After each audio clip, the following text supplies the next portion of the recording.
ನಮಸ್ಕಾರ, ಅಮೋಘ ವಾರ್ತೆಗಳಿಗೆ ಸ್ವಾಗತ. ನಾನು ಪ್ರಿಯಾ ಪ್ರವೀಣ್. ಈಗ ಮುಖ್ಯಾಂಶಗಳು.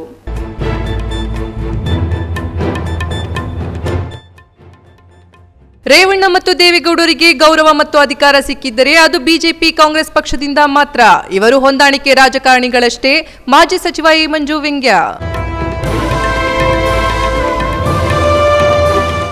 ಹೇಮಾವತಿ ನದಿ ತೀರದಲ್ಲಿ ಈಜಲೋದ ಇಬ್ಬರು ಬಾಲಕರು ನೀರು ಪಾಲು. ಸಕಲೇಶಪುರ ತಾಲೂಕಿನ ಹೆನ್ನಲಿ ಸಮೀಪ ಘಟನೆ. ಮುಗಿಲು ಮುಟ್ಟಿದ ಪೋಷಕರ ಆಕ್ರಂದನ.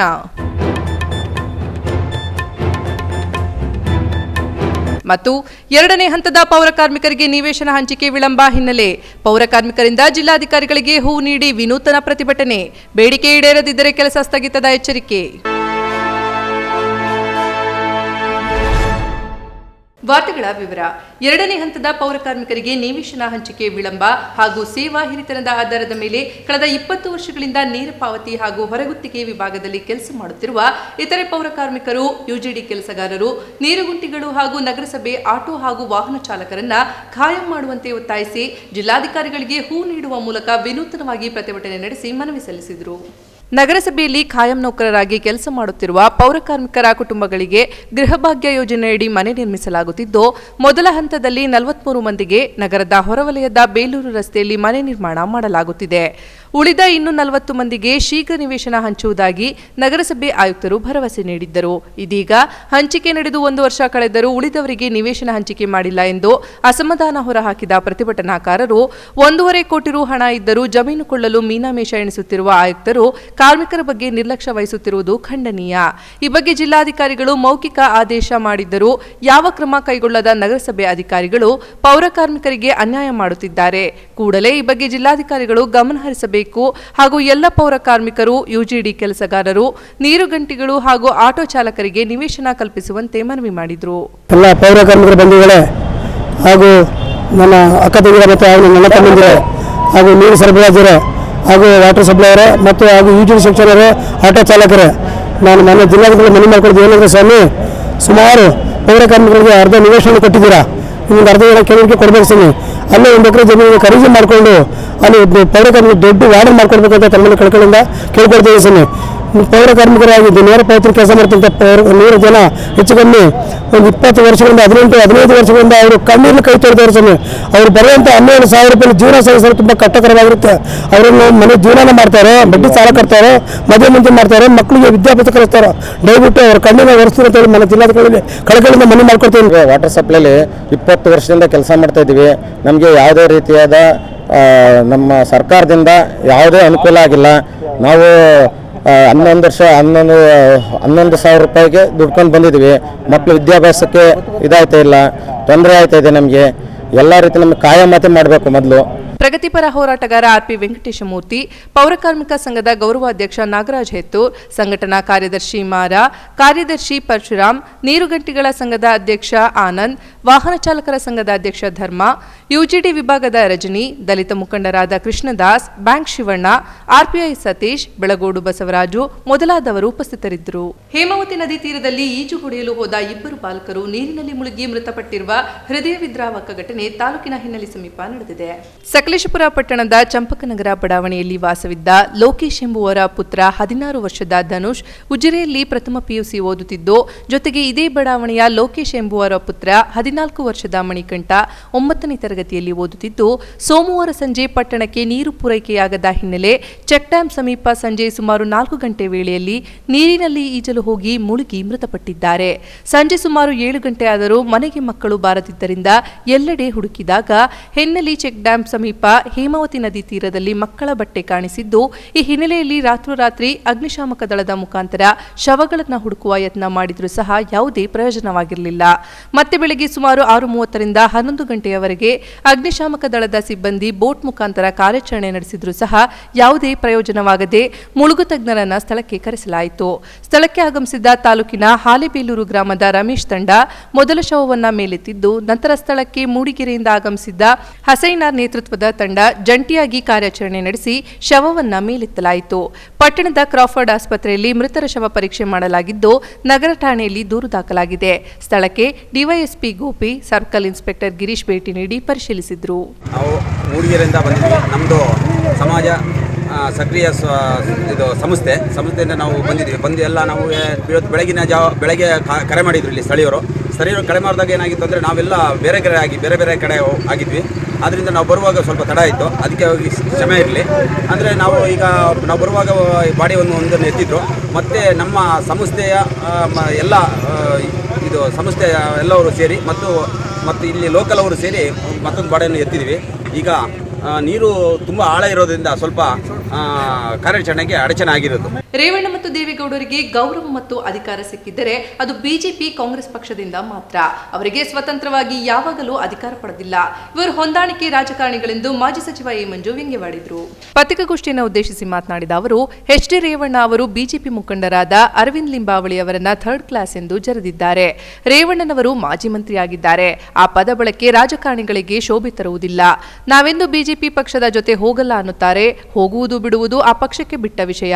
ಬಿಜೆಪಿಗೆ ಹೋಗಲ್ಲ ಅನ್ನುವವರು ತಮ್ಮ ಹಿಂದಿನ ರಾಜಕೀಯ ಆತ್ಮಾವಲೋಕನ ಮಾಡಿಕೊಳ್ಳಲಿ. ಈ ಹಿಂದೆ ಬಿಜೆಪಿ ಸರ್ಕಾರದ ಜೊತೆ ಮಂತ್ರಿಯಾಗಿ ಕೆಲಸ ಮಾಡಿದವರಿಗೆ ನಾಚಿಕೆ ಆಗಲ್ವಾ ಎಂದು ಖಾರವಾಗಿಯೇ ಪ್ರಶ್ನಿಸಿದ ಅವರು, ರಾಜಕೀಯದಲ್ಲಿ ಶತ್ರುಗಳು ಇಲ್ಲ, ಮಿತ್ರರು ಇಲ್ಲ. ನಾನು ಮುಖ್ಯಮಂತ್ರಿಗಳ ಮನೆಗೆ ಹೋಗಿದ್ದು ಅಭಿವೃದ್ಧಿಗೋಸ್ಕರ ಎಂದಿದ್ದು. ಅವರು ಬರೀ ಹೊಳೆನರಸೀಪುರ ಕ್ಷೇತ್ರಕ್ಕೆ ಶಾಸಕ ಅಂದುಕೊಂಡಿದ್ದಾರೆ. ಶಾಸಕರು ರಾಜ್ಯದ ಪ್ರತಿನಿಧಿ ಎನ್ನುವ ವಿಚಾರ ರೇವಣ್ಣನವರಿಗೆ ಗೊತ್ತಿಲ್ಲ. ರಾಜ್ಯದ ಆಗುಹೋಗುಗಳ ಬಗ್ಗೆ ಪ್ರಶ್ನೆ ಮಾಡುವ ಅಧಿಕಾರ ಎಲ್ಲ ಶಾಸಕರಿಗಿದೆ. ಆದರೆ ಇವರು ಹೊಳೆನರಸೀಪುರ ಕ್ಷೇತ್ರಕ್ಕೆ ಮಾತ್ರ ಸೀಮಿತರಾಗಿದ್ದಾರೆ ಎಂದರು. ಈ ಮಾಜಿ ಮಂತ್ರಿಯವರು ಒಂದು 2-3 ಸ್ಟೇಟ್ಮೆಂಟ್ ಮಾಡಿರ್ತಕ್ಕಂಥದ್ದನ್ನ ನಾನು ಓದಿದೆ. ಅರವಿಂದ್ ಲಿಂಬಾವಳಿ ಮಾಡಿದಂಥ ಸ್ಟೇಟ್ಮೆಂಟ್ಗೆ ಒಬ್ಬ ಥರ್ಡ್ ಕ್ಲಾಸ್ ಅಂತ ಹೇಳ್ತಕ್ಕಂಥ ಪದ ನಾವು ಉಪಯೋಗಿಸಿದ್ರು. ಅರವಿಂದ್ ಲಿಂಬಾವಳಿನೂ ಕೂಡ ಒಬ್ಬರು ಈ ರಾಜ್ಯದ ಮಂತ್ರಿ ಆಗಿದ್ದವರು. ಇವರು ಕೂಡ ಒಬ್ಬರು ರಾಜ್ಯದ ಮಂತ್ರಿಯಾಗಿದ್ದವರು. ಆ ಪದ ಬಳಕೆ ಮಾಡ್ತಕ್ಕಂಥದ್ದು ಒಬ್ಬ ರಾಜಕಾರಣಿಗೆ ಶೋಭೆ ತರ್ತಕ್ಕಂಥದ್ದು ಅಲ್ಲ ಅಂತ ನನ್ನ ಅಭಿಪ್ರಾಯ. ಏನೇ ಇರಲಿ, ಯಾವ ಮಾತುಗಳೇ ಇರಲಿ, ಆ ಪತ್ರಿಕೆಯಲ್ಲಿ ಹೇಳ್ತಾರೆ ನಾವೆಂದೂ BJP ಜೊತೆ ಹೋಗಲ್ಲ ಅಂತ ಅವರೇ ಹೇಳ್ತಾರೆ. ಹೋಗೋದು ಬಿಡೋದು ಅವ್ರಿಗೆ ಬಿಟ್ಟಿರೋ ವಿಚಾರ. ಹೋಗಲ್ಲ ಅಂದಮೇಲೆ ಆ ರೇವಣ್ಣವರು ಆತ್ಮಾಲೋಕ ಮಾಡ್ಕೋಬೇಕು. ಅವ್ರ ಹಿಂದಿನ ರಾಜಕಾರಣಗಳು ತಿರುಗಿಸಿ ನೋಡ್ಕೋಬೇಕು.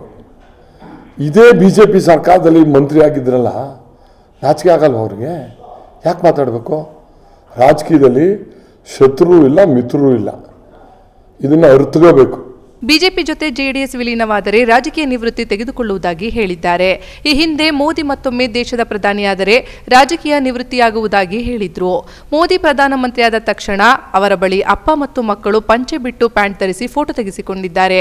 ರೇವಣ್ಣ ಮತ್ತು ದೇವೇಗೌಡರಿಗೆ ಗೌರವ ಮತ್ತು ಅಧಿಕಾರ ಸಿಕ್ಕಿದರೆ ಅದು ಬಿಜೆಪಿ ಕಾಂಗ್ರೆಸ್ ಪಕ್ಷದಿಂದ ಮಾತ್ರ. ಅವರಿಗೆ ಸ್ವತಂತ್ರವಾಗಿ ಯಾವಾಗಲೂ ಅಧಿಕಾರ ಪಡೆದಿಲ್ಲ. ದೇವೇಗೌಡರು ಪ್ರಧಾನಿಯಾಗಿದ್ದು ಕಾಂಗ್ರೆಸ್ ಪಕ್ಷದ ಸಹಕಾರದಿಂದ ಮಾತ್ರ. ಕುಮಾರಸ್ವಾಮಿ ಮುಖ್ಯಮಂತ್ರಿಯಾಗಿದ್ದು ಬಿಜೆಪಿ ಪಕ್ಷದ ಸಹಕಾರದಿಂದ. ಎಚ್ ಡಿ ರೇವಣ್ಣನವರು ಮಂತ್ರಿಯಾಗಿದ್ದು 2 ಪಕ್ಷಗಳ ಸಹಕಾರದಿಂದ. ಇವರು ಹೊಂದಾಣಿಕೆ ರಾಜಕೀಯ ಮಾಡಿ ಅಧಿಕಾರ ಪಡೆದಿದ್ದಾರೆ. ಜೆಡಿಎಸ್ ಪಕ್ಷ ವಿಲೀನವಾಗುವುದರ ಬಗ್ಗೆ ನಮ್ಮದೇನು ತಕರಾರು ಇಲ್ಲ. ವಿಲೀನ ನೆಪದಲ್ಲಿ ತಮ್ಮ ಕೆಲಸಗಳನ್ನು ಮಾಡಿಸಿಕೊಳ್ಳುತ್ತಾರೆ ಎಂದು ವ್ಯಂಗ್ಯವಾಡಿದರು. 58 ಸೀಟ್ ಗೆದ್ದಂಥದ್ದು ಯಾವಾಗ? ಸಿದ್ದರಾಮಯ್ಯನವರು ಆ ಪಕ್ಷದ ಅಧ್ಯಕ್ಷ ಆಗಿದ್ದಾಗ ಮಾತ್ರ 58 ಗೆದ್ರು. ಅದಾದ್ಮೇಲೆ ಎಷ್ಟು ಕಡಿಮೆ ಆದ್ರು ಸಿದ್ದರಾಮಯ್ಯನವರು ಬಿಟ್ಟಾದ್ಮೇಲೆ? ಈಗ 40 ಸೀಟ್ ಗೆದ್ರು. ಮೊನ್ನೆ 40 ಸೀಟ್ ಗೆದ್ದಿದ್ದು ಏನು ಕಾರಣ? ಯಾರ ಜೊತೆ ಒಪ್ಪಂದ ಮಾಡ್ಕೊಂಡಿದ್ರು? ಅದು ನಾನೇನಲ್ಲ, ನೀವು ಅವ್ರನ್ನೇ ಕೇಳ್ಕೋಬಹುದು. ಯಾಕೆ ಹೇಳ್ತೀವಿ ಅಂದರೆ, ರಾಜಕೀಯದಲ್ಲಿ ಶತ್ರು ಇಲ್ಲ, ಮಿತ್ರರು ಇರೋದಿಲ್ಲ. ಮಾತಾಡ್ಬೇಕಾದ್ರೆ ನಿಗಾ ವಹಿಸಿ ಮಾತಾಡ್ತಕ್ಕಂಥದ್ದು ನಾನಾಗ್ಬೋದು, ಅವ್ರಾಗ್ಬೋದು, ಇನ್ನೊಬ್ರು ಆಗ್ಬೋದು, ಮಾತಾಡ್ಬೋದು. ಇವರು ಯಾವತ್ತೂ ಕೂಡ ಅಡ್ಜಸ್ಟ್ಮೆಂಟ್ ರಾಜಕಾರಣ ಮಾಡಿ ಇವರು ಅಧಿಕಾರದಲ್ಲಿ ವ್ಯವಸ್ಥೆಯಲ್ಲಿರೋದು ಬಿಟ್ಟರೆ ಬೇರೆ ಯಾವ ಅಧಿಕಾರ ನೇರವಾಗಿ ಹೊಂದಿಲ್ಲ. ದೇವೇಗೌಡರು ಪ್ರಧಾನಮಂತ್ರಿ ಆಗಿದ್ದು ಕಾಂಗ್ರೆಸ್ ಕೃಪಾ ಕಟಾಕ್ಷ, ಮುಖ್ಯಮಂತ್ರಿ ಕುಮಾರಸ್ವಾಮಿ ಆಗಿದ್ದು ಬಿಜೆಪಿ ಕೃಪಾ ಕಟಾಕ್ಷ, ರೇವಣ್ಣ ಮಂತ್ರಿ ಆಗಿದ್ದು ಬಿಜೆಪಿ ಕಾಂಗ್ರೆಸ್ ಕೃಪಾ ಕಟಾಕ್ಷ. ಯಾವತ್ತು 131 ಸೀಟು JDS ಗೆದ್ದಿದೆ, ನಾವು ಒಂದೇ ಸಲ ನಾವು ಮಂತ್ರಿ ಆಗಿದ್ವಿ, ಮುಖ್ಯಮಂತ್ರಿ ಆಗಿದ್ವಿ ಅಂತ ಹೇಳಿರೋ ದಿನ ಯಾವುದಿದೆ? ಜಿಲ್ಲೆಯಲ್ಲಿ ಮಂಗಳವಾರ 26 ಕೋವಿಡ್ ಪ್ರಕರಣಗಳು ದಾಖಲಾಗಿದ್ದು ಚಿಕಿತ್ಸೆ ಫಲಿಸದೆ ಒಬ್ಬರು ಮೃತಪಟ್ಟಿರುವುದಾಗಿ ಜಿಲ್ಲಾ ಆರೋಗ್ಯಾಧಿಕಾರಿ ಡಾಕ್ಟರ್ ಸತೀಶ್ ತಿಳಿಸಿದ್ದಾರೆ. ಮಾಧ್ಯಮಕ್ಕೆ ಮಾಹಿತಿ ನೀಡಿರುವ ಅವರು ಇಂದು 26 ಮಂದಿಗೆ ಕೊರೋನಾ ಸೋಂಕು ದೃಢಪಟ್ಟಿದ್ದು ಇವರಿಗೆ 27,284 ಮಂದಿ ಗುಣಮುಖರಾಗಿದ್ದಾರೆ. 223 ಸಕ್ರಿಯ ಪ್ರಕರಣಗಳಿದ್ದು ಜಿಲ್ಲಾ ಕೋವಿಡ್ ಆಸ್ಪತ್ರೆ, ಕೋವಿಡ್ ಆರೈಕೆ ಕೇಂದ್ರಗಳಲ್ಲಿ ಚಿಕಿತ್ಸೆ ನೀಡಲಾಗುತ್ತಿದೆ. ತೀವ್ರ ನಿಗಾ ಘಟಕದಲ್ಲಿ 26 ಜನ ಚಿಕಿತ್ಸೆ ಪಡೆಯುತ್ತಿದ್ದಾರೆ. ಇದುವರೆಗೂ ಸೋಂಕಿತರ ಸಂಖ್ಯೆ 27,969ಕ್ಕೆ ಏರಿಕೆಯಾದರೆ ಮೃತರ ಸಂಖ್ಯೆ 462ಕ್ಕೆ ತಲುಪಿದೆ. ಇಂದು ದಾಖಲಾಗಿರುವ ಕೊರೋನಾ ಪ್ರಕರಣದಲ್ಲಿ ಅರಕಲಗೂಡು 1, ಅರಸೀಕೆರೆ 4, ಬೇಲೂರು 1, ಚನ್ನರಾಯಪಟ್ಟಣ 3, ಹಾಸನ 15, ಹೊಳೆನರಸೀಪುರ 1, ಸಕಲೇಶಪುರ 1 ಸೇರಿದಂತೆ ಒಟ್ಟು 26 ಪಾಸಿಟಿವ್ ಪ್ರಕರಣ ದಾಖಲಾಗಿದೆ ಎಂದು ಕೊರೋನಾ ಪ್ರಕರಣದ ಬಗ್ಗೆ ಅಂಕಿಅಂಶ ನೀಡಿದ್ದಾರೆ. ಇವತ್ತಿನ ದಿವಸ ಜಿಲ್ಲೆಯಲ್ಲಿ 26 ಕೋವಿಡ್ ಪಾಸಿಟಿವ್ ಪ್ರಕರಣಗಳು ವರದಿಯಾಗಿದೆ.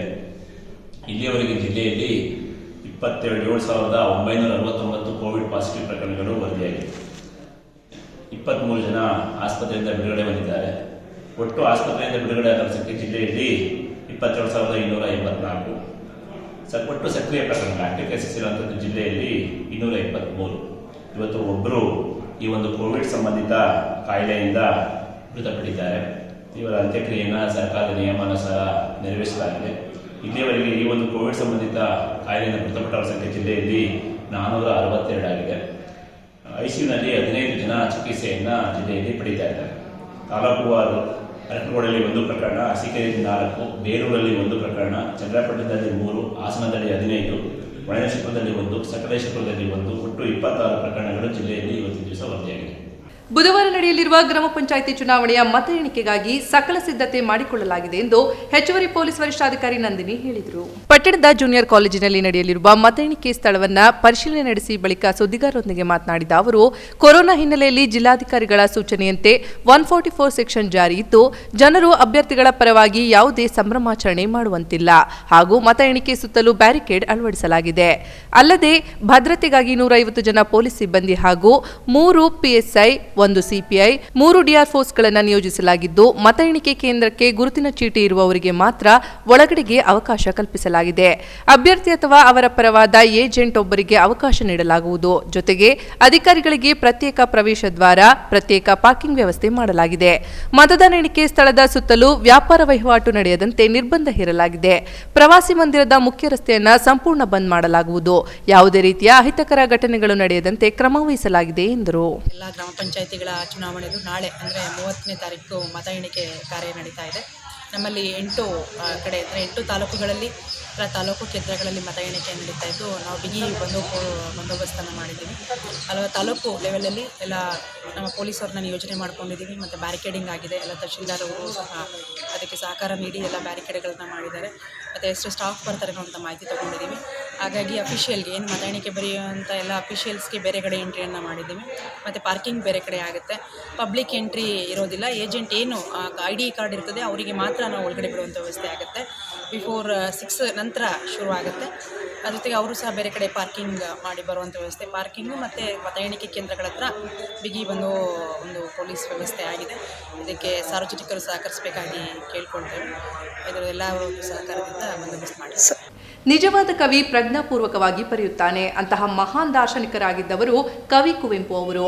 ಆದ್ದರಿಂದ ಅವರ ಜನ್ಮದಿನವನ್ನ ವಿಶ್ವಮಾನವ ದಿನವನ್ನಾಗಿ ಆಚರಣೆ ಮಾಡಲಾಗುತ್ತಿದೆ ಎಂದು ಶ್ರೀ ಆದಿಚುಂಚನಗಿರಿ ಮಹಾಸಂಸ್ಥಾನ ಮಠದ ಪೀಠಾಧ್ಯಕ್ಷ ಡಾಕ್ಟರ್ ಶ್ರೀ ನಿರ್ಮಲಾನಂದನಾಥ ಸ್ವಾಮೀಜಿ ನುಡಿದರು. ರಾಷ್ಟ್ರಕವಿ ಕುವೆಂಪು ಅವರ 116ನೇ ಜಯಂತಿ ಅಂಗವಾಗಿ ನಗರದ ಆದಿಚುಂಚನಗಿರಿ ಕಲ್ಯಾಣ ಮಂಟಪದಲ್ಲಿ ವಿಶೇಷ ಉಪನ್ಯಾಸ ಹಾಗೂ ವಿವಿಧ ಕ್ಷೇತ್ರಗಳ ಸಾಧಕರಿಗೆ ಸನ್ಮಾನ ಕಾರ್ಯಕ್ರಮ ಉದ್ಘಾಟಿಸಿ ಮಾತನಾಡಿದ ಅವರು, ಯುಗ ಪರಿವರ್ತನೆಗಾಗಿ ಹುಟ್ಟಿ ಬಂದವರೇ ಕುವೆಂಪು ಎಂದು ಹೇಳಬಹುದು. ಕುವೆಂಪು ಅವರ ಸಾಹಿತ್ಯ ಶ್ರುತಿ ಮಾಡಿಟ್ಟ ವೀಣೆಯಂತೆ. ಅವರ ಯಾವುದೇ ಸಾಹಿತ್ಯವೂ ಒಂದು ಉತ್ತಮ ಸ್ವರವುಳ್ಳ ಗೀತೆಯಂತೆ ಎಂದು ಬಣ್ಣಿಸಬಹುದು. ಮಕ್ಕಳಲ್ಲಿ ಇಂದು ಕುವೆಂಪು ಅವರ ಸಾಹಿತ್ಯ ಓದುವ ಗೀಳನ್ನ ಬೆಳೆಸಬೇಕು. ಇದರಿಂದ ಕನ್ನಡ ಭಾಷಾ ಜ್ಞಾನ ಹೆಚ್ಚಲಿದೆ ಎಂದರು. ಕುವೆಂಪು ಅವರ ಬಗ್ಗೆ ಮೈಸೂರಿನ ಪ್ರೊಫೆಸರ್ ಎಂ ಕೃಷ್ಣೇಗೌಡ ಮಾತನಾಡಿ, ಕುವೆಂಪು ಅವರ ಬಗ್ಗೆ ಓದದಿದ್ದರೆ ನಾವುಗಳು ಅಕ್ಷರ ಕಲಿತಿದ್ದು ವ್ಯರ್ಥ. ಕುವೆಂಪು ಅವರ ಪ್ರತಿ ಅಕ್ಷರವೂ ಜನರ ಮನಸ್ಸಿಗೆ ನಾಟುವಂಥದ್ದು. ಕುವೆಂಪು ಅವರು ಕಾವ್ಯಗಳಲ್ಲಿ ಹೊಲ, ಗದ್ದೆ, ಕಳೆ, ಗೊಬ್ಬರದ ಕುರಿತು ಹೆಚ್ಚಿನ ಸಾಹಿತ್ಯ ಬರೆಯುತ್ತಿದ್ದರು. ಒಂದು ಸಾಹಿತ್ಯವಾಗಿದೆಯಾ ಎಂಬುದಕ್ಕೆ ಮಾನದಂಡಗಳು ಬೇಕಾಗಿದೆ. ಲೌಕಿಕದಲ್ಲೇ ಬದುಕುವ ನಾವು ಆಯಾ ಘನತೆ ಗೌರವದ ಮೇಲೆ ನಿಂತಿದೆ ಎಂದರು. ಈಗ ನೀವು ತೀರ್ಥಹಳ್ಳಿ ಕಡೆ ಹೋದ್ರೆ, ಮಲೆನಾಡಲ್ಲಿ ನೋಡಿದ್ರೆ, ನೀವು ಹೋಗ್ಬೇಕಾದ ಕಡೆಗೆಲ್ಲ ರಸ್ತೆಗಳಿವೆ, ನೀವು ಹೋಗೋದಕ್ಕೆ ಶತಸಾರ ಕಾರುಗಳಿವೆ. ಜನ ಬಹಳ ಪ್ರೀತಿಯಿಂದ ಗೌರವದಿಂದ ನಡ್ಕೋತಾರೆ. ಅದರಿಂದ ಮಲೆನಾಡಿನ ವಾಸ ತುಂಬಾ ಚೆನ್ನಾಗಿರುತ್ತೆ ಅಂತ ಅನ್ಸುತ್ತೆ.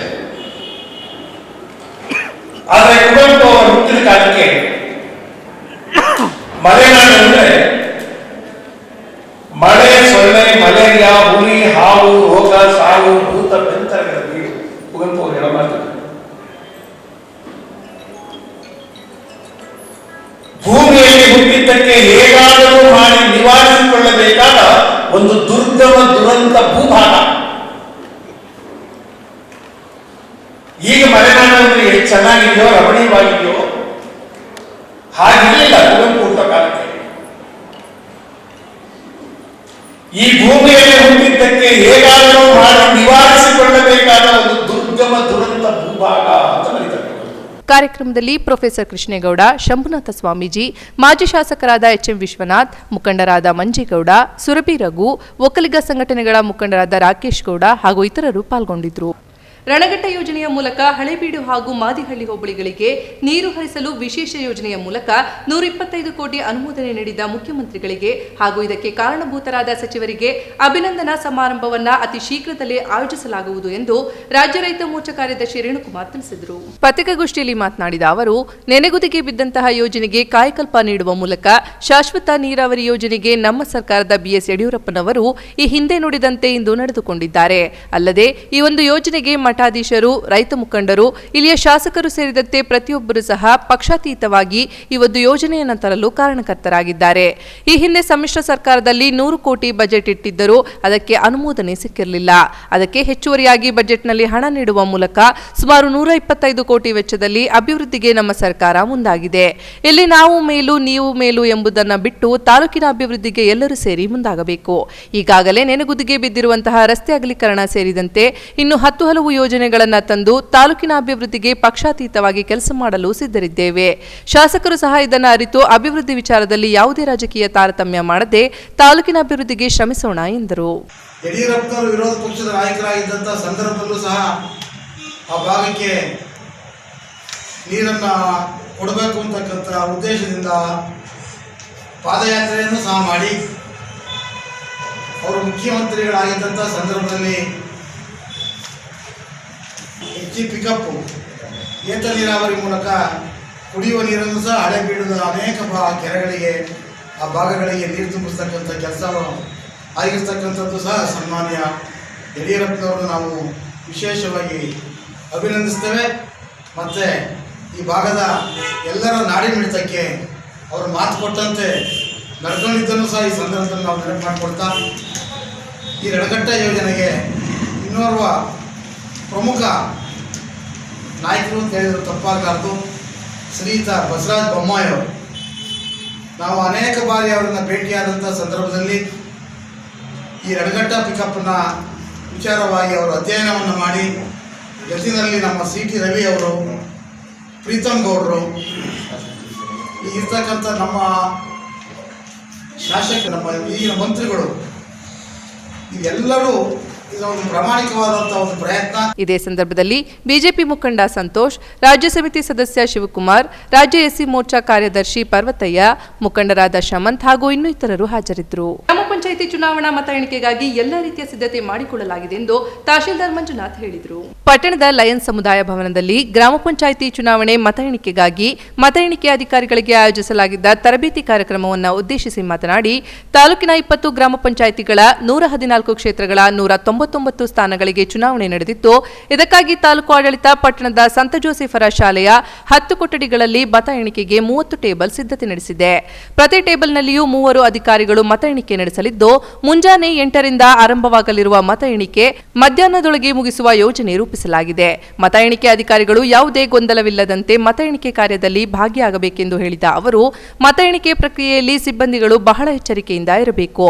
ಮತ ಎಣಿಕೆ ಕಾರ್ಯ ಅತ್ಯಂತ ಗೌರವಯುತವಾಗಿದ್ದು, ಈ ಹಿನ್ನೆಲೆಯಲ್ಲಿ ಮತ ಎಣಿಕೆ ಸಿಬ್ಬಂದಿಗಳು ಹೊರಗಿನ ವಿಚಾರಗಳಿಗೆ ತಲೆ ಕೆಡಿಸಿಕೊಳ್ಳದೆ ಶಾಂತಿಯುತವಾಗಿ ಮತ ಎಣಿಕೆ ಕಾರ್ಯದಲ್ಲಿ ತೊಡಗಿಸಿಕೊಳ್ಳಬೇಕು ಎಂದರು. ನೋಡಲಿಲ್ಲ ಅಥವಾ ಗಮನಿಸಲಿಲ್ಲ, ಮತ್ತೆ ತಮ್ಮದೇ ಆದಂತಹ ಒಂದು ಬೇರೆ ರೀತಿಯಲ್ಲಿ ಅದನ್ನ ಮಾಡ್ತಿದ್ದೀರಿ ಅಂದ್ರೆ ಅದು ಆ ಪೂರ್ತಿ ಮತದಾನದ ಮತಪತ್ರದ ಕೌಂಟಿಂಗ್ ಇದೆಯಲ್ಲ, ಆ ಕೌಂಟಿಂಗ್ ವಿಷಯಗಳು ತುಂಬಾ ಗೊಂದಲ ಆಗೋದಕ್ಕೆ ಸಾಧ್ಯ ಆಗುತ್ತೆ. ಆ ಗೊಂದಲಕ್ಕೆ ಅವಕಾಶ ಕೊಡದಂತೆ ಟೀಮ್ ವರ್ಕ್ ಅನ್ನ ಮಾಡಿ, ನಿಮ್ಮ ಟೀಮ್ ವರ್ಕ್ ಅಲ್ಲಿ ಇರ್ತಕ್ಕಂಥ ಯಾರು ಚೆನ್ನಾಗಿ ಕೆಲಸ ಮಾಡ್ತಾ ಅಂತವ್ರನ್ನ ಮೊದಲ ಆದ್ಯತೆಯಲ್ಲಿ ನೀವು ಇಟ್ಕೊಳ್ಳಿ. ಇಲ್ಲ ಯಾರಿಗೆ ಗೊಂದಲ ಇರ್ತಂಥವ್ರಿಗೆ ಎಕ್ಸ್ಟ್ರಾ ಟ್ರೈನಿಂಗ್ ಬೇಕಾ ನಾವು ಈ ಮುಗಿದ ನಂತರನೂ ಸಹ ನಿಮಗೆ ನಾವು ಮಾಡ್ತಕ್ಕಂಥ ಏನು ಸ್ಟೇಷನರಿ ಇದೆ ಅಂದ್ರೆ ನಿಮಗೆ ಬೇಕಾದಂತ ಫಾರ್ಮ್ಸ್ ಅನ್ನು ಮತ್ತೊಂದ್ಸಲಿ ನೋಡ್ಕೊಳ್ಳಿ. ಇದೇ ವೇಳೆ ಉಪವಿಭಾಗಾಧಿಕಾರಿ ಗಿರೀಶ್ ನಂದನ್, ಕ್ಷೇತ್ರ ಶಿಕ್ಷಣಾಧಿಕಾರಿ ಶಿವಾನಂದ್, ಉಪನ್ಯಾಸಕ ರಮೇಶ್ ಮತ್ತಿತರರು ಹಾಜರಿದ್ದರು. ಇತ್ತೀಚೆಗೆ ನಡೆದ ಗ್ರಾಮ ಪಂಚಾಯಿತಿ ಚುನಾವಣೆಯಲ್ಲಿ ರಾಜಕೀಯ ಹಸ್ತಕ್ಷೇಪವೆಸಗುವ ಮೂಲಕ ಕ್ಷೇತ್ರದ ಶಾಸಕರು ಸಂವಿಧಾನದ ಆಶಯಗಳಿಗೆ ಅಗೌರವ ತೋರಿದ್ದಾರೆ ಎಂದು ಗ್ರಾಮ ಪಂಚಾಯಿತಿ ಸದಸ್ಯ ಸ್ಥಾನದ ಅಭ್ಯರ್ಥಿ ಹಾಗೂ ತಾಲೂಕು ಭೂ ನ್ಯಾಯ ಮಂಡಳಿ ಮಾಜಿ ಸದಸ್ಯ ಕಿರಣ್ ಗವಿರಂಗಯ್ಯ ಆರೋಪಿಸಿದರು. ಸುದ್ದಿಗೋಷ್ಠಿಯಲ್ಲಿ ಮಾತನಾಡಿದ ಅವರು, ಗ್ರಾಮ ಪಂಚಾಯಿತಿಗಳ ಸ್ವಾಯತ್ತ ನಿರ್ಧಾರಗಳಿಗೆ ರಾಜಕೀಯ ಲೇಪನವಾಗಬಾರದೆಂಬ ಉದ್ದೇಶಕ್ಕೆ ಶ್ರವಣಬೆಳಗೊಳ ವಿಧಾನಸಭಾ ಕ್ಷೇತ್ರದಲ್ಲಿ ಎಳ್ಳು ನೀರು ಬಿಡಲಾಗಿದೆ. ಇಲ್ಲಿ ಗ್ರಾಮ ಪಂಚಾಯಿತಿಗಳ ಆಡಳಿತ ಅಧಿಕಾರದಲ್ಲಿ ಶಾಸಕರ ಹಸ್ತಕ್ಷೇಪವಾಗುತ್ತಿದೆ. ಸಾಲದೆಂಬಂತೆ ಕಳೆದ ವಾರ ನಡೆದ ಚುನಾವಣೆಯಲ್ಲಿ ತಮ್ಮ ಪಕ್ಷದ ಅಭ್ಯರ್ಥಿಗಳನ್ನು ಬೆಂಬಲಿಸುವಂತೆ ಟಿಎಪಿಸಿಎಂಎಸ್ ಕಚೇರಿಯಲ್ಲಿ ಸುದ್ದಿಗೋಷ್ಠಿ ನಡೆಸಿ ಸರ್ಕಾರಿ ಕಚೇರಿಯನ್ನು ದುರ್ಬಳಕೆ ಮಾಡಿಕೊಂಡಿದ್ದಾರೆ ಎಂದು ಆಪಾದಿಸಿದರು. ಇನ್ನು ಗ್ರಾಮ ಪಂಚಾಯಿತಿ ಚುನಾವಣೆಗಾಗಿ ಯಾವುದೇ ರಾಜಕೀಯ ಪಕ್ಷದ ಚಿಹ್ನೆಯನ್ನಾಗಲಿ ಪಕ್ಷದ ಮುಖಂಡರ ಭಾವಚಿತ್ರವನ್ನಾಗಲಿ ಬಳಸದಂತೆ ಚುನಾವಣಾ ಆಯೋಗದ ಸ್ಪಷ್ಟ ನಿಲುವಿನ ನಡುವೆಯೂ ತಾಲೂಕಿನ ನುಗ್ಗೇಹಳ್ಳಿ, ಜುಟ್ಟನಹಳ್ಳಿ ಮತ್ತು ಕಲ್ಕೆರೆ ಗ್ರಾಮ ಪಂಚಾಯಿತಿ ವ್ಯಾಪ್ತಿಯ ಅಭ್ಯರ್ಥಿಗಳು ಜೆಡಿಎಸ್ ಪಕ್ಷದ ಮುಖಂಡರ ಭಾವಚಿತ್ರವನ್ನ ಕರಪತ್ರದಲ್ಲಿ ಮುದ್ರಿಸಿ ಮತಯಾಚಿಸಿದ್ದಾರೆ ಎಂದು ಮುಖಂಡರ ಭಾವಚಿತ್ರವುಳ್ಳ ಕರಪತ್ರವನ್ನ ಸುದ್ದಿಗೋಷ್ಠಿಯಲ್ಲಿ ಪ್ರದರ್ಶಿಸಿದರು. ಏನಾಗಿದೆ ಅಂತಂದ್ರೆ ಬೇಲಿನೇ ಎದ್ದು ಹೊಲ ಮೇದಿರೋ ರೀತಿಯಾಗಿದೆ. ಆದ್ರಿಂದ ನಾವು ಈಗಾಗಲೇ ಚುನಾವಣಾ ಆಯೋಗಕ್ಕೆ ದೂರನ್ನ ಕೂಡ ಸಲ್ಲಿಸಿದ್ದೇವೆ. ಆ ಪ್ರತಿಯನ್ನು ದಯಮಾಡಿ ಎಲ್ಲರಿಗೂ ಕೂಡ ನಾವು ತಲುಪಿಸಿದ್ದೇನೆ. ಈಗೇನು ಶಾಸಕರು ಬೆಂಬಲಿತ ಅಭ್ಯರ್ಥಿಗಳು ಅಂತ ನುಗ್ಗೇಹಳ್ಳಿ ಗ್ರಾಮ ಪಂಚಾಯತ್ 18 ಜನದ ಚಿತ್ರಗಳನ್ನು ಹಾಕಿ ನಾನು ನೀರು ಬಿಡಿಸಿದ್ದೀನಿ ಅಂತ ಒಂದು ಹಾಕೊಂಡಿದ್ದಾರೆ ನೀರಾವರಿದು. ಇದು ಅವರೊಬ್ಬರು ಕೊಡುಗೆ ಅಲ್ಲ, ಶಾಸಕರದ್ದು ಸೇವೆ ಇದೆ. ನಾನು ಅದಿಲ್ಲ ಅಂತ ಅಲಗಲೇ ಹೋಗೋದಿಲ್ಲ. ಈಗ ಶಾಸಕರಾಗಿ ಅವ್ರದೇ ಆದ ಶ್ರಮವನ್ನು ಪಟ್ಟಿದ್ದಾರೆ, ನೀರಾವರಿಗೆ ಹೋರಾಟ ಮಾಡಿದ್ದಾರೆ. ಅಗ್ರಿ, ಅದನ್ನು ನಾನು ಗೌರವಿಸ್ತೀನಿ. ಆದರೆ ಆಚೆಗೆ ಬಿಜೆಪಿ ಸರ್ಕಾರ ಇದ್ದಾಗ ಬೊಮ್ಮಾಯಿ ಅವರು, ಅದಾದ್ಮೇಲೆ ಸಿದ್ದರಾಮಯ್ಯ ಸರ್ಕಾರ ಬಂದಾಗ ಎಂ ಬಿ ಪಾಟೀಲ್ ಅವರು ನೀರಾವರಿ ಸಚಿವರಾಗಿದ್ದರು. ಅದಾದ್ಮೇಲೆ ಈಗ ಕುಮಾರಸ್ವಾಮಿ ಸಮ್ಮಿಶ್ರ ಸರ್ಕಾರ ಇದ್ದಂಥ ಸಂದರ್ಭದಲ್ಲಿ ಡಿ.ಕೆ. ಶಿವಕುಮಾರ್ ನೀರಾವರಿ ಸಚಿವರಾಗಿದ್ದರು. ಹಾಗೂ ಗೋಪಾಲಸ್ವಾಮಿ ಅವರು ಸಂಸದೀಯ ಕಾರ್ಯದರ್ಶಿ ಆಗಿ ಮೊದಲನೇಯಾಗಿ ಗೊರವರಲ್ಲಿ ನೀರಾವರಿ ಅಧಿಕಾರಿಗಳನ್ನ ಸಭೆಯನ್ನು ಕರೆದು ಅಲ್ಲೂ ಕೂಡ ಅವರು ಚುರುಕುಗೊಳಿಸುವಂಥ ಕೆಲಸವನ್ನು ಮಾಡಿದ್ರು. ಅದಾದ್ಮೇಲೆ ಇತ್ತೀಚೆಗೆ ಬಂದಂಥ ಯಡಿಯೂರಪ್ಪ ಸರ್ಕಾರದಲ್ಲೂ ಕೂಡ ನಮ್ಮ ಗೋಪಾಲಯ್ಯ ಅವರು ಸಚಿವರಿದ್ದರು. ಅದರಿಂದ ಹಿಂದೆ ಇದ್ದಂಥ ಮಾಧುಸ್ವಾಮಿ ಅವರಾಗಿರ್ಬೋದು, ಮತ್ತೆ ನಮ್ಮ ಉಸ್ತುವಾರಿ ಸಚಿವರಾಗಿದ್ದಂಥ ಎ ಮಂಜು ಅವರು ನಮ್ಮ ಪಾರ್ಟಿಲಿ ಇದ್ದಾಗ ಅವರು ಕೂಡ ನೀರಾವರಿ ಇಲಾಖೆಯ ಸಭೆಗಳನ್ನು ಕರೆದು ಅವರು ಕೂಡ ಮಾಡಿದಂಥರು. ಎಲ್ಲರ ಒಗ್ಗಟ್ಟಿನಿಂದ ಶ್ರಮ ಇದೆ. ಮಾನ್ಯ ಮಾಜಿ ಸಚಿವರಾದ ಶ್ರೀಕಂಠಯ್ಯನವರ ಶ್ರಮ ತುಂಬಾ ದೊಡ್ಡದಿದೆ. ಸುದ್ದಿಗೋಷ್ಠಿಯಲ್ಲಿ ಮಾಜಿ ಗ್ರಾಮ ಪಂಚಾಯಿತಿ ಅಧ್ಯಕ್ಷ ಮಹಾಲಿಂಗೇಗೌಡ, ಪಿಎಲ್ಡಿ ಬ್ಯಾಂಕ್ ಮಾಜಿ ಉಪಾಧ್ಯಕ್ಷ ಮನುಕುಮಾರ್, ಜಂಬೂರು ಗ್ರಾಮ ಪಂಚಾಯಿತಿ ಸದಸ್ಯ ಸ್ಥಾನದ ಅಭ್ಯರ್ಥಿ ದೊರೆ ವೇಣುಕುಮಾರ್, ಯುವ ಕಾಂಗ್ರೆಸ್ ಮಾಜಿ ಕಾರ್ಯದರ್ಶಿ ಮೋಹನ್ ಹಾಗೂ ಇನ್ನಿತರರು ಇದ್ದರು. ಶ್ರೀರಾಮ ಸೇನೆ ಹಾಗೂ ಬಜರಂಗ ದಳ ಹಾಗೂ ವಿಶ್ವ ಹಿಂದೂ ಪರಿಷತ್ ವತಿಯಿಂದ ದತ್ತಮಾಲಾ ಅಭಿಯಾನಕ್ಕೆ ಶ್ರೀ ಚನ್ನಕೇಶವ ಸ್ವಾಮಿ ದೇಗುಲದ ಮುಂಭಾಗದಿಂದ ಚಾಲನೆ ನೀಡಲಾಯಿತು. ಈ ಸಂದರ್ಭದಲ್ಲಿ ಮಾತನಾಡಿದ ಜಿಲ್ಲಾ ಬಿಜೆಪಿ ಅಧ್ಯಕ್ಷ ಹುಲ್ಲಹಳ್ಳಿ ಸುರೇಶ್, ದತ್ತಪೀಠ ಪವಿತ್ರ ಹಿಂದೂಗಳ ಧರ್ಮ ಕೇಂದ್ರ. ಪ್ರತಿ ಬಾರಿಯೂ ಸಹ ದತ್ತಮಾಲಾ ಜಯಂತಿ ಆಚರಿಸುವ ಸಂದರ್ಭದಲ್ಲಿ ದತ್ತಪೀಠವನ್ನ ಹಿಂದೂಗಳಿಗೆ ಒಪ್ಪಿಸಿ ದತ್ತಪಾದುಕೆಗೆ ದರ್ಶನ ಹಾಗೂ ಪೂಜಿಸಲು ಹಿಂದೂ ಅರ್ಚಕರನ್ನ ನೇಮಿಸಬೇಕು ಎಂದು ಹಿಂದಿನಿಂದಲೂ ಸಹ ಕೇಳಲಾಗಿತ್ತು. ಈ ಬಾರಿ ರಾಜ್ಯದಲ್ಲಿರುವ ನಮ್ಮ ಸರ್ಕಾರವು ಪವಿತ್ರ ದತ್ತಪೀಠದಲ್ಲಿ ಪೂಜೆ ಪುನಸ್ಕಾರಕ್ಕೆ ಅವಕಾಶ ಕಲ್ಪಿಸಲಿದೆ ಎಂದು ತಿಳಿಸಿದರು.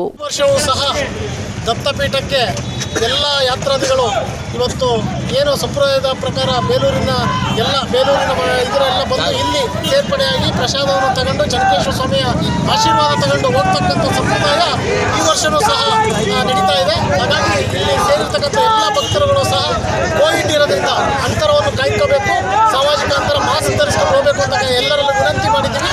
ಇದು ಇಲ್ಲಿವರೆಗೂ ವಿವಾದ ಇತ್ತು. ಇವತ್ತು ರಾಮ ಜನ್ಮಭೂಮಿ ಅಂತಕ್ಕಂಥದ್ದನ್ನ ಕಳೆದ 6 ವರ್ಷದಿಂದ ಏನು ನಮ್ಮ ನೆಚ್ಚಿನ ಪ್ರಧಾನಮಂತ್ರಿಗಳಾದ ನರೇಂದ್ರ ಮೋದಿ ಅವರು ರಾಮ ಜನ್ಮಭೂಮಿನ ಮಾಡಬೇಕು ಅಂತಕ್ಕಂಥ ಹಿರಿಯರ ಎಲ್ಲ ಈ ದೇಶದ ಹಿಂದೂ 135 ಕೋಟಿಯ ಒಂದು ಇದಿತ್ತು, ಅದು ಇವತ್ತು ಈಡೇರಿದೆ. ಅದೇ ರೀತಿಯಲ್ಲಿ ಮುಂದಿನ ದಿವಸಗಳಲ್ಲೂ ಸಹ ಏನು ಬಾಬಾ ಬುಡಂಗಿರಿ ನಮ್ಮ ದತ್ತಪೀಠ ಇದೆಯಲ್ಲ ಅದು ಸಹ ಒಂದು ದಿವಸ ಈಡೇರುತ್ತೆ ಅಂತಕ್ಕಂಥದ್ದನ್ನ ಈ ಸಂದರ್ಭದಲ್ಲಿ ಹೇಳಿಕ್ಕೆ ನಾವು ಇಚ್ಛೆಪಡ್ತೀವಿ. ಇದೇ ಸಂದರ್ಭದಲ್ಲಿ ಬಿಜೆಪಿ ಮುಖಂಡ ಸಂತೋಷ್, ವೀರಾಂಜನೇಯ ಸ್ವಾಮಿ ದೇಗುಲದ ಅಧ್ಯಕ್ಷ ಮೋಹನ್ ಕುಮಾರ್, ವಿಶ್ವ ಹಿಂದೂ ಪರಿಷತ್ ಅಧ್ಯಕ್ಷ ಕೃಷ್ಣೇಗೌಡ, ಬಜರಂಗ ದಳದ ಸಂಚಾಲಕ ಮಂಜುನಾಥ್, ಸುಮಂತ್, ಭರತ್ ಹಾಗೂ ನೂರಾರು ದತ್ತಮಾಲಾಧಾರಿಗಳು ಜಯಘೋಷ ಕೂಗುತ್ತಾ ಬೈಕ್ನಲ್ಲಿ ರ್ಯಾಲಿ ನಡೆಸಿದರು. ಪೋಷಕರ ಅನುಮತಿ ಮತ್ತು ಸರ್ಕಾರದ ಮಾರ್ಗದರ್ಶನದಂತೆ ವಿದ್ಯಾಗಮ ಕಾರ್ಯಕ್ರಮ ಪ್ರಾರಂಭಿಸುತ್ತಿದ್ದು ಎಲ್ಲಾ ರೀತಿಯ ಮುಂಜಾಗ್ರತಾ ಕ್ರಮದೊಂದಿಗೆ ಅಗತ್ಯ ಸಿದ್ಧತೆ ಮಾಡಿಕೊಳ್ಳಲಾಗುತ್ತದೆ ಎಂದು ಸಂತ ಜೋಸೆಫರ ಶಾಲೆಯ ಮುಖ್ಯ ಶಿಕ್ಷಕಿ ಸಿಸ್ಟರ್ ಗೀತಾ ತಿಳಿಸಿದರು. ಶಾಲಾವರಣದಲ್ಲಿ ಪೋಷಕರ ಸಭೆ ನಡೆಸಿ ಮಾತನಾಡಿದ ಅವರು, ಜನವರಿ 1ರಿಂದ 6ರಿಂದ 9ನೇ ತರಗತಿಯ ಮಕ್ಕಳಿಗೆ ಪರ್ಯಾಯ ದಿನಗಳಂದು ವಿದ್ಯಾಗಮ ಕಾರ್ಯಕ್ರಮವನ್ನು ಪ್ರಾರಂಭಿಸಲಾಗುತ್ತಿದೆ ಮತ್ತು ಸರ್ಕಾರ ಅನುಮತಿಸಿದರೆ 1ರಿಂದ 5ನೇ ತರಗತಿಗಳಿಗೆ ವಿದ್ಯಾಗಮವನ್ನು ಮುಂದಿನ ದಿನಗಳಲ್ಲಿ ಪ್ರಾರಂಭಿಸಲಾಗುವುದು. ಇದಕ್ಕೆ ಸಂಬಂಧಿಸಿದ ವೇಳಾಪಟ್ಟಿಯನ್ನು ಈಗಾಗಲೇ ಎಲ್ಲ ಪೋಷಕರಿಗೆ ತಿಳಿಸಲಾಗಿದೆ. ಕೋವಿಡ್-19 ಮುನ್ನೆಚ್ಚರಿಕಾ ಕ್ರಮಗಳನ್ನು ತೆಗೆದುಕೊಂಡು ತರಗತಿಗಳನ್ನು ಪ್ರಾರಂಭ ಮಾಡಲಾಗುವುದು ಹಾಗೂ ಶಾಲೆಗೆ ಹಾಜರಾಗಲು ಬಯಸದೇ ಇರುವ ಮಕ್ಕಳಿಗೆ ತರಗತಿಗೆ ಹಾಜರಾಗುವುದು ಕಡ್ಡಾಯವಾಗಿರುವುದಿಲ್ಲ ಎಂದು ಎಂದು ಹೇಳಿದರು. ಇಲ್ಲಿ ಏನಂದರೆ ಇಲೆಕ್ಷನ್ ಇದು ಮತ ಎಣಿಕೆ ಇರೋದ್ರಿಂದ 1ನೇ ತಾರೀಕಿಗೆ ಮಾಡಲಿಕ್ಕೆ ಆಗುತ್ತೆ. ಕ್ಲಾಸ್ ಎಲ್ಲ ರೆಡಿ ಇರಬೇಕು. 4ನೇ ತಾರೀಕಿಗೆ ನಾವು ಪ್ರಾರಂಭ ಮಾಡ್ತೇವೆ. 6th ಮತ್ತು 7th ಮಕ್ಕಳಿಗೆ ಮಾತ್ರ 7 ತಂಡಗಳನ್ನು ಮಾಡ್ತೇವೆ. 6th 7 ತಂಡ, 7th 7 ತಂಡ. ಒಂದೊಂದು ತಂಡಕ್ಕೆ ಒಂದೊಂದು ಸಬ್ಜೆಕ್ಟ್ ಟೀಚರ್ ಇರ್ತಾರೆ. ಒಂದೊಂದು ಕ್ಲಾಸಲ್ಲಿ ಒಂದು 10-11 ಮಕ್ಕಳು ಬರ್ಬೋದು. ಇಂಗ್ಲೀಷ್ ಮೀಡಿಯಮ್ ಆದರೆ ಒಂದು 6 ಮಕ್ಕಳು ಬರ್ಬೋದು ಒಂದೊಂದು ಕ್ಲಾಸಲ್ಲಿ. ಒಬ್ಬೊಬ್ಬ ಟೀಚರು ಜವಾಬ್ದಾರಿ ತಗೊಳ್ತಾರೆ. ಸ್ಪೇಸ್ ಇದೆ ಕ್ಲಾಸಲ್ಲಿ, ತುಂಬ ಜಾಗ ಇದೆ, ದೂರ ಕೂರಿಸುವಂಥದ್ದು. ಮತ್ತು ಅವರಿಗೆ ಕಡ್ಡಾಯವಾಗಿ ಮಾಸ್ಕ್, ಸ್ಯಾನಿಟೈಸರ್ ಮತ್ತು ಒಂದು ಸೋಪ್ ಮತ್ತು ಬಿಸಿ ನೀರು, ಇಷ್ಟು ವಿಷಯಗಳನ್ನು ನೀವು ಕಡ್ಡಾಯವಾಗಿ ಕೊಡಬೇಕು. ಮತ್ತು ಮಾಸ್ಕನ್ನು ಯಾವಾಗಲೂ ತೊಳೆಯಬೇಕು ಪ್ರತಿದಿನ. 9:30ಗೆ ಬಂದರೆ ಸಾಕು. ಯಾಕಂದರೆ ನಾವು ಸ್ವಲ್ಪ ಅವರಿಗೆ ಟೆಸ್ಟ್ ಮಾಡಬೇಕು. ಕೆಮ್ಮು ಇದ್ದೇನೆ ಅಂಥವರನ್ನು ಕಳಿಸಬೇಡಿ. ಕೆಮ್ಮು, ಶೀತ, ನೆಗಡಿ ಇದ್ದ ಮಕ್ಕಳನ್ನು ಕಳಿಸಬೇಡಿ. ಅವರನ್ನು ವಾಪಸ್ ಕಳಿಸ್ತೇವೆ. ವಾಪಸ್ ಕಳಿದು ನೀವೇ ಇಟ್ಕೊಂಡ್ರೆ ಆಯಿತು ಮನೆಯಲ್ಲಿ.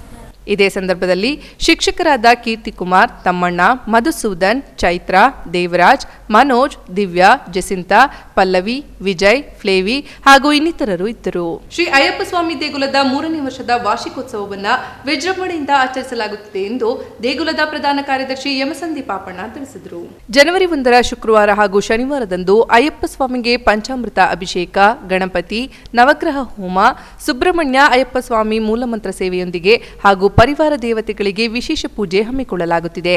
ಶನಿವಾರ ಸಂಜೆ 6 ಗಂಟೆಗೆ ಪಡಿಪೂಜೆಯನ್ನ ನಡೆಸಲಾಗುವುದು.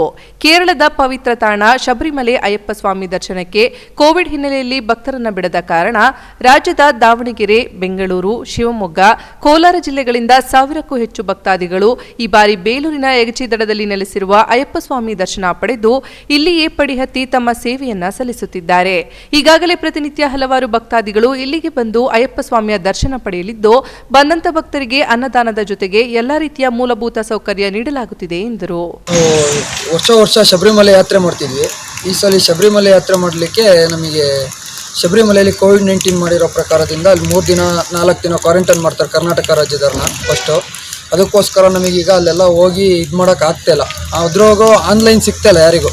ಆನ್ಲೈನ್ ಸಿಕ್ಕಿ ಹೋದವರಿಗೆ ಅಲ್ಲಿ ವಾಪಸ್ ಕಳಿಸ್ತಾ ಇದ್ದಾರೆ. ಆದ್ದರಿಂದ ನಮಗೆ ಅಲ್ಲೆಲ್ಲ ಹೋಗ್ಲಿಕ್ಕಾಗಲ್ಲ.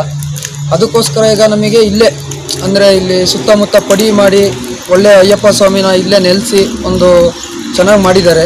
ಟ್ರಸ್ಟ್ನ ದೇವರಾಜ್ ಹಾಗೂ ಇನ್ನಿತರರು ಹಾಜರಿದ್ದರು. ಈಗ ಸಂಕ್ಷಿಪ್ತ ಸುದ್ದಿಗಳು. ರಾಷ್ಟ್ರಕವಿ ಕುವೆಂಪು ಜನ್ಮದಿನಾಚರಣೆಯ ಅಂಗವಾಗಿ ಜಿಲ್ಲಾ ಕನ್ನಡ ಸಾಹಿತ್ಯ ಭವನದ ಆವರಣದಲ್ಲಿರುವ ಕುವೆಂಪು ಪ್ರತಿಮೆಗೆ ಮಾಲಾರ್ಪಣೆ ಮಾಡಲಾಯಿತು. ಇದೇ ವೇಳೆ ಕನ್ನಡ ಸಾಹಿತ್ಯ ಪರಿಷತ್ ಗೌರವಾಧ್ಯಕ್ಷ ರವಿ ನಾಕಲಗೂಡು, ಸಾಹಿತಿ ಎನ್ಎಲ್ ಚನ್ನೇಗೌಡ, ಜಿಲ್ಲಾ ಗೌರವ ಕಾರ್ಯದರ್ಶಿ ಕಲ್ಲಹಳ್ಳಿ ಹರೀಶ್, ಕತ್ತಿಮಲ್ಲಿನಹಳ್ಳಿ ಪರಮೇಶ್, ಕನ್ನಡ ಸಾಹಿತ್ಯ ಪರಿಷತ್ ಮಾಜಿ ಅಧ್ಯಕ್ಷ ಬಿಎನ್ ರಾಮಸ್ವಾಮಿ, ಉದಯರವಿ, ಉಪಾಧ್ಯಕ್ಷ ನಾಗರಾಜು, ಯಲಗುಂದ ಶಾಂತಕುಮಾರ್ ಮತ್ತಿತರರು ಹಾಜರಿದ್ದರು. ಜಿಲ್ಲಾಧಿಕಾರಿಗಳ ಕಚೇರಿ ಸಭಾಂಗಣದಲ್ಲಿಂದು ಜಿಲ್ಲಾಡಳಿತ ಹಾಗೂ ಕನ್ನಡ ಮತ್ತು ಸಂಸ್ಕೃತಿ ಇಲಾಖೆ ವತಿಯಿಂದ ರಾಷ್ಟ್ರಕವಿ ಕುವೆಂಪು ಅವರ ಜನ್ಮ ಜಯಂತಿಯನ್ನ ಆಚರಿಸಲಾಯಿತು. ಕಾರ್ಯಕ್ರಮವನ್ನು ಜಿಲ್ಲಾಧಿಕಾರಿ ಆರ್ ಗಿರೀಶ್ ಅವರು ಉದ್ಘಾಟಿಸಿದರು. ಇದೇ ವೇಳೆ ಕನ್ನಡ ಮತ್ತು ಸಂಸ್ಕೃತಿ ಇಲಾಖೆಯ ಸಹಾಯಕ ನಿರ್ದೇಶಕರಾದ ಡಾಕ್ಟರ್ ಸುದರ್ಶನ್, ಜಿಲ್ಲಾ ಸರ್ಕಾರಿ ನೌಕರರ ಸಂಘದ ಅಧ್ಯಕ್ಷರಾದ ಕೃಷ್ಣೇಗೌಡ, ಕಲಾವಿದರಾದ ಕುಮಾರ್ ಕಟ್ಟೆ, ಅಪರ ಜಿಲ್ಲಾಧಿಕಾರಿ ಕವಿತಾ ರಾಜಾರಾಮ್, ಜಿಲ್ಲಾ ಸರ್ಕಾರಿ ನೌಕರರ ಸಂಘದ ಅಧ್ಯಕ್ಷರಾದ ಕೃಷ್ಣೇಗೌಡ, ಸ್ವಾತಂತ್ರ್ಯ ಹೋರಾಟಗಾರರಾದ ಶಿವಣ್ಣ, ಲೋಕೋಪಯೋಗಿ ಇಲಾಖೆ ಕಾರ್ಯಪಾಲಕ ಅಭಿಯಂತರಾದ ಮಂಜುನಾಥ್ ಹಾಗೂ ವಿವಿಧ ಇಲಾಖೆಯ ಅಧಿಕಾರಿಗಳು ಹಾಜರಿದ್ದರು. ಕೊನೆಯಲ್ಲಿ ಮತ್ತೊಮ್ಮೆ ಮುಖ್ಯಾಂಶಗಳು.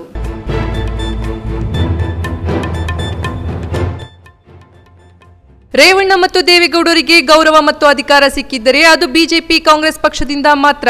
ಇವರು ಹೊಂದಾಣಿಕೆ ರಾಜಕಾರಣಿಗಳಷ್ಟೇ. ಮಾಜಿ ಸಚಿವ ಎ ಮಂಜು ವ್ಯಂಗ್ಯ. ಹೇಮಾವತಿ ನದಿ ತೀರದಲ್ಲಿ ಈಜಲೋದ 2 ಬಾಲಕರು ನೀರು ಪಾಲು. ಸಕಲೇಶಪುರ ತಾಲೂಕಿನ ಹೆನ್ನಲಿ ಸಮೀಪ ಘಟನೆ. ಮುಗಿಲು ಮುಟ್ಟಿದ ಪೋಷಕರ ಆಕ್ರಂದನ.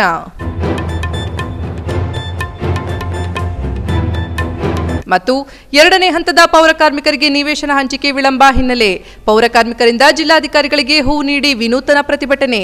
ಬೇಡಿಕೆ ಈಡೇರದಿದ್ದರೆ ಕೆಲಸ ಸ್ಥಗಿತದ ಎಚ್ಚರಿಕೆ. ಮುಂದಿನ ವಾರ್ತಾ ಸಂಚಿಕೆಯೊಂದಿಗೆ ಮತ್ತೆ ಭೇಟಿಯಾಗೋಣ. ವಂದನೆಗಳು.